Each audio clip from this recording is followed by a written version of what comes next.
सब बीजेपी के आदमी है, मैं कांग्रेस का आदमी हूं, मैं आदरणीय राहुल जी को अपना आदर्श मानता हूं, क्यों हम कॉमेडी वालों के लिए इनसे बढ़िया कोई देवता है ही नहीं। वो हमारे प्रथम पूज्य देव है।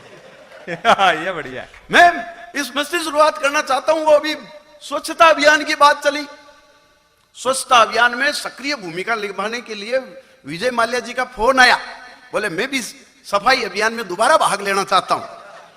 जेटली ने कहा कुछ भी कहे मेरे को फोन मत करना। तो ये इस मस्ती की बात है। जब लोग कह रहे थे, मैं कहता हूं, लोग कहते हैं कि इनको पानी पिलाओ भाई। हाँ, ये स्वच्छता अभियान का भी हिस्सा है। मैं बताना चाहता हूं, वो लोग कहते हैं कि नेहरू जी बहुत रईस खानदान से आते थे, यहां तक कि उनके कपड़े भी विदेश से धुल के आते थे। देखो, कपड़े तो मोदी के भी विदेश से धुल के आते हैं, पर ये बहुत होशियार आदमी है, फरी फोकट का फॉर्मूला अपनाते हैं। जब भी 4-5 जोड़ी कपड़े मेले हो जाते हैं, खुद ही विदेश चले जाते ये बढ़िया। हर आदमी के काम करने का अपना तरीका है। वो मोदी जी चाइना गए, वहां जाकर के चाइनीज लोगों को योग सिखा के आए फोकट में। अरे मैंने कहा मोदी जी, आप तो कहते थे मेरे रग रग में देशभक्ति है, व्यापार है, खून है, मैं गुजराती आदमी हूं, ये क्या कर रहे हो? हमारे विरोधी, हमारे दुश्मन देश को योग सिखा रहे हो, वो भी फोकट में। एक बात में मजा लेना, आनंद आए, व्यंग आप तक पहुंचे। तो मैंने कहा मोदी जी, आप तो कह रहे थे मैं गुजराती आदमी हूं, राष्ट्रभक्त आदमी हूं, व्यापार मेरे खून में है, आप हमारे दुश्मन चाइना को योग सिखा के आ रहे हो, चीनी लोगों को, वो भी फोकट में। बोले जी केसर देव जी, मेरे को तो बाबा रामदेव ने कहा है योगा से चीनी कंट्रोल हो सकती है। बढ़िया। ये हमारी राष्ट्रभक्ति का तरीका है। अपन अपने ढंग से बात करते हैं। अरे अपन तो देखो, ये सब पार्टी बाजी की बातें चलती रहती है, मैं एक आनंद और मस्ती की बात आप तक पहुंचाना चाहता हूं। मैं तो देखो व्यंग्य का विद्यार्थी हूं, व्यंग्य के माध्यम से आपसे जुड़ना चाहता हूं। आप एक बार मुझे भी तालियां वालियां, मैं आपका ज्यादा प्राण नहीं पीऊंगा, मात्र 3 मिनट में अपनी बात कह करके 5 मिनट में बैठ जाऊंगा, आप 10 मिनट ध्यान से सुनना। अभी ये चुनाव की बातें कर गए, इतने माहौल की बातें कर गए, मैं तो देखो बहुत छोटी छोटी बात करूंगा। आदरणीय साहब, अब थोड़े दिनों में चुनाव आने वाले हैं।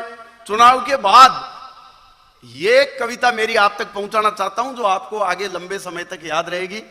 आप सबके वोटर आईडी कार्ड बने होंगे, फोटो पहचान पत्र बने होंगे। आदरणीय कलेक्टर साहब अभी अपना स्वीप अभियान चलाया, उसके तहत सब लोगों को, मतदाताओं को जागरूक करना है। मैं इसी कड़ी में सब मतदाताओं को जागरूक करते हुए अपनी एक बात कहना चाहता हूं। आप सबने अपने जितने वोटर आईडी कार्ड बने वो ध्यान में रखना, केसर देव मारवाड़ी की कविता का आनंद लेना। एक बार तालियां वाले मजाक स्वागत करें। ये मेरी रचना पूरे हिंदुस्तान में प्रसिद्ध हुई, इसलिए आज जालोर की इस भूमि पर अपनी बात कहना चाहता हूं कि एक दिन तहसील से एक आदमी हमारे घर आयो और मैं नाम लेकर आवाज देकर बुलायो, कहो निर्वाचन आयोग से आयो हूं, आपका वोटर आईडी कार्ड यानी पहचान पत्र लाया हूं, लो ले जाओ और इनमें से किन किन को जानते हो थोड़ा सा छंटवा जाओ। पहचान पत्र देखते ही मैंने कहा 1 मिनट रुको, अभी आता हूं, मेरी खुद की फोटो पहचाननी है, कोई पड़ोसी को बुला के लाता हूं। बढ़िया व्यंग, इतनी साफ। मेरी खुद की फोटो पहचाननी है, पड़ोसी के बुला के लाता हूं। मेरी बीबी के कार्ड में तो हो गयो टंटो मोटो, एसडीएम साहब घरवाली की जगह छपकी पड़ोसन की फोटो। अच्छा वह तो बोली मन तो पहले से ही शक हो, अब शक विश्वास में कन्वर्ट हो गयो। नहीं तो ये बताओ, अठे पप्पू के पापा की जगह थारो नाम कहीं प्रिंट हो गयो। अरे मैंने कहा ये सब निर्वाचन आयोग की मिस्टेक है, टीएन शेषन की सौगन, मेरी तो नीयत बहुत नेक है। इन चुनाव के पहचान पत्र में कई लोगों के चेहरे, कई लोगों के नाक कान आंख बदल गए। बावड़ी अपन तो सस्ते में सलटे हैं, लोगों के बाप बदल गए। बहुत बढ़िया। और वह शर्मा जी के कार्ड में तो पढ़ रहे हो और भी ज्यादा फोड़ो, क्योंकि वहां को परिचय पत्र में बढ़ रहे हो समलैंगिक जोड़ो। और वहां जाखड़ साहब के कार्ड को तो और भी बुरा हाल है, वटे तो नैतिकता को सवाल है, क्योंकि वहां की खुद की उम्र 43 और बीबी की 93 साल है।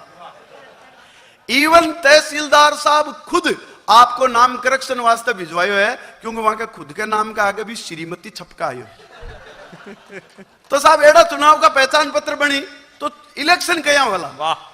पिछले विधानसभा चुनाव में इलेक्शन ड्यूटी लगी है गांव में, तो चुनाव के दिन ही भाग फाटा 10 एक लड्डू आया लेकर लाठ्या, बोलिया खाना पीना को भी प्रबंध है। अब सोच लो आपने कहीं पसंद है। मैंने कहा जी सही सलामत घर जाना, तो बोले कल किसी वोट पर ऑब्जेक्शन मत उठाना। पर दूसरे दिन पहले वोट के साथ ही हो गए बौनी बट्टा, एक पोलिंग एजेंट ने पकड़ लिया दूसरे के जट्टा, बोले यार रामू की बहन रामू की बीननी बन के वोट दे रही है। दूसरों बोले तो घर में ही है, थारो कहीं ले रही है। रामू की बहन रामू की बीबी बनकर वोट दे रही है, दूसरों बोले तो घर में ही है, थारो कहीं ले रही है। मम्मा बहन जी ने समझाया, आपस में सल्टाया। मैं कहो बहन जी वोट देना को कर्तव्य जरूर निभाजो, पर प्लीज ये रिश्ता घर मत ले जाजो। वाह, अब की बार आई एक 20 वर्षीय नूर मानो, मेरी तो किस्मती खुल गई हो मानो। अब की बार आई एक 20 वर्षीय नूर मानो, मारी तो किस्मती खुल गई हो मानो। वह बार बार मारे का न ताक रही और मेरे बुरका में से बड़ी बड़ी मुच्छियां झांक रही। एक भाई लो जल्दी में आयो, 568 नंबर की पर्ची लायो। मैं पूछो शुभ नाम, वो लड़खड़ा कर बोलियो नानू राम। मैं कहो भैया बाप को नाम बता। वो कई देर सोचो रियो कुंठा। मैं कहो यार तन जतरा वोट देना है फटाफट दे, पर मां ने पूछ कर 2-4 बापा का नाम तो रट ले। वाह वाह वाह, बढ़िया। और कालू तो वोटर लिस्ट देखकर तरंग सह गयो, आपके स्वर्गीय पिताजी का दस्तखत देखकर दंग रह गयो। मैं भी ने ढाढ़स बंधायो और वो वाक्य सुनायो जो पिछले चुनाव में हमारे साथ पेश आयो। हुई यूं कि घर का सब काम निपटा, जब मैं पोलिंग बूथ गयो वट तक मारे वोट को सतीत्व लूट गयो। जब पोलिंग पार्टी बतायो कि थारो वोट पड़ चुक्यो, तो मैं बैठा 1 मिनट भी नहीं रुक्यो, फुर्ती से भाग्यो भाग्यो घर आयो और घरवाली ने पूछो अटे तो कोई केसर देव नहीं आयो। क्योंकि जो मारो निर्वाचन को कर्तव्य निभास के, तो चूंकि भी गांव में मारो एक दोस्त भी आयड़ो हो, मारो बीरी बारात में भी आयड़ो हो, पर जब एक फर्जी सरकारी साड़ो वोट देवन ना आयो, मैं लिस्ट में नाम पढ़ियो और हाथ मिलायो। मैं बिने प्रेम से पूछो भाभी जी के यानी तारी बहन के कोई बाल गोपाल बापरियो, पर वो फर्जी आदमी कंवारी बहन के पेट होबा की बात सुनता ही आप रहे हो। मैं कहो सॉरी जितना बात लगी है दोरी, पर डोंट वरी, लोकतंत्र के खातर रिश्ता नाता ऊपर उठ जाओ। विश्व के सबसे बड़े प्रजातंत्र को सबसे बड़ा उत्सव ठाट से मनाओ। आज के शुभ दिन बहन ने बीबी और बीबी ने मां बनाओ, भाई के होते भाभी ने पड़ोसी के साथ भिजवाओ। आज के शुभ दिन किराए के चाचा चाची को एक्सचेंज करो और मात्र एक वोट की खातिर बाप को नाम चेंज करो। मारी कविता सुन कई वोटरों को जमीर जाग्यो, तो एक सड़क छाप नेता आयो भाग्यो भाग्यो बोले अरे कवि क्यों लोगों ने बावड़ा बनावे है, दुष्ट लोकतांत्रिक प्रक्रिया में बाधा पहुंचावे। बढ़िया। तन्ने ठा है आपनु एक एक वोट अमूल्य है, इर आगे माँ बहन भाई भाभी यहाँ को कई मूल्य है। अरे ये गर्व माना या बात कहता कहाँ अवैध संबंधा की औलाद को नाम है नेता, ये वास्ते ही नेता रहे। माँ बहन भाई भोजाई हम भेद को नहीं हुए, प्यार बलात्कार दुराचार यहाँ पर खेद को नहीं हुए, चोरी बेईमानी हेरा फेरी अवैध को नहीं हुए, और ये वास्ते ही नेता का चरित्र रिश्ता की परिभाषा में कैद को नहीं हुए।